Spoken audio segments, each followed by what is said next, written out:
So then, Predictions. predictions, yes. For Monday.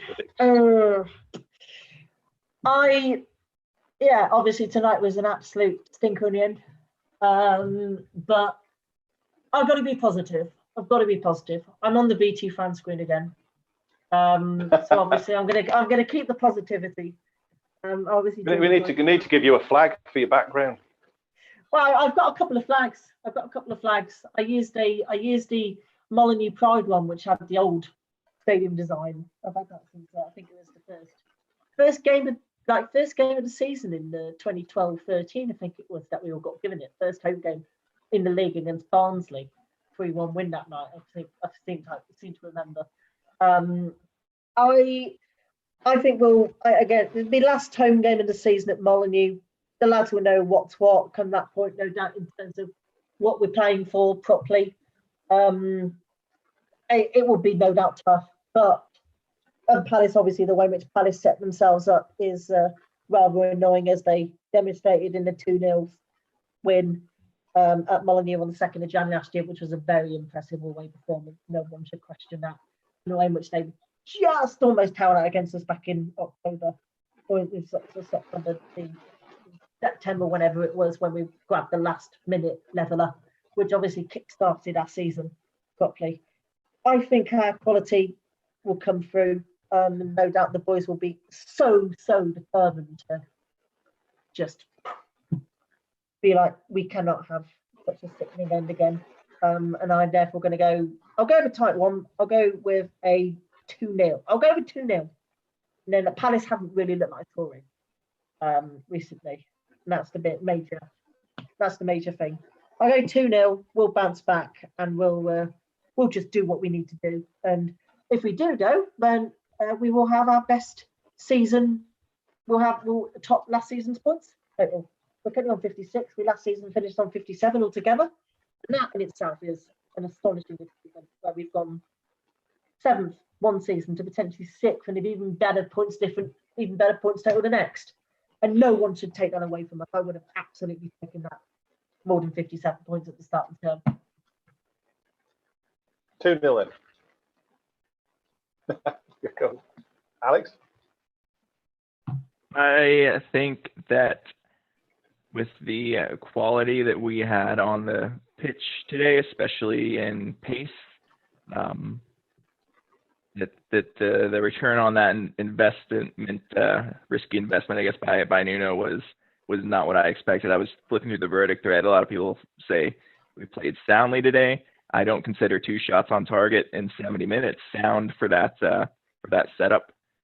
So I'm feeling a bit negative. I think that we, in hindsight, might have had a few lucky results since the restart that's put us in this great position.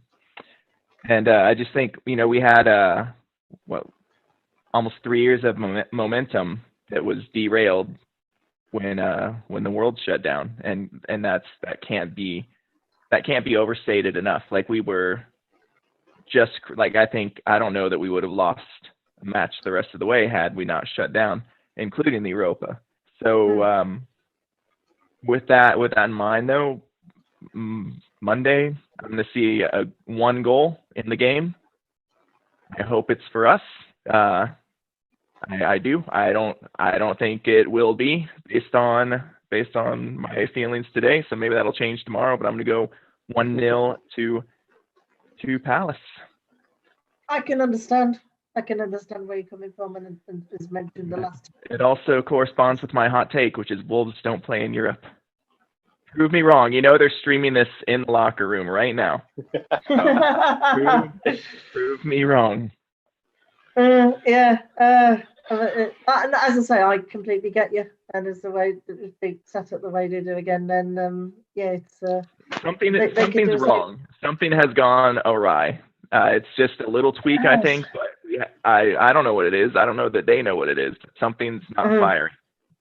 Also, though, I think I completely get you. I think that finally, an honourable shout out, I'm going to say to our fellow Wanderers in Wickham, just to put out on the record, what a phenomenal last 4 years. I've almost been relegated to League Two in 2016 to being in the second year for the first And good to see Adebayo Akinfenwa were playing in the Championship will be a joy to behold at age 38. So just to put out there, he deserves. The chair boys deserve What's a your lot of over under recognition. on their wins next season in the Championship? Hmm? Over under for their wins. I'm gonna set it at 10. Yeah, they've said every game is going to be a cup final next season, so they've already admitted that it's going to be tough. But Yeovil almost survived actually when they came up in 2013, and then played in 13-14. So you never know. But our fellow Wanderers definitely deserve a tap on the shoulder. Yeah. Magnificent on Tuesday or on Monday. Well, do you want I'll give you my prediction. 4-2 to Wolves. Woo. I think we'll go down 2-0 within the first 15-20 minutes, and then we'll come back with a in the second half with a clear 4 goals. Come and destroy them, basically. Yeah, in the second half. I'll break some things in both anger and glee if that happens. So. I might say my mum. I might say to my mum that the windows might have to warn that there may be that the windows might be messed around with if that occurred. Mm-hmm. I don't know. Whilst I'm on camera, of course, of being beamed into BT Studio. Put your money on that one. Put your money on that one. Safe bet that. 4-2 to Wolves.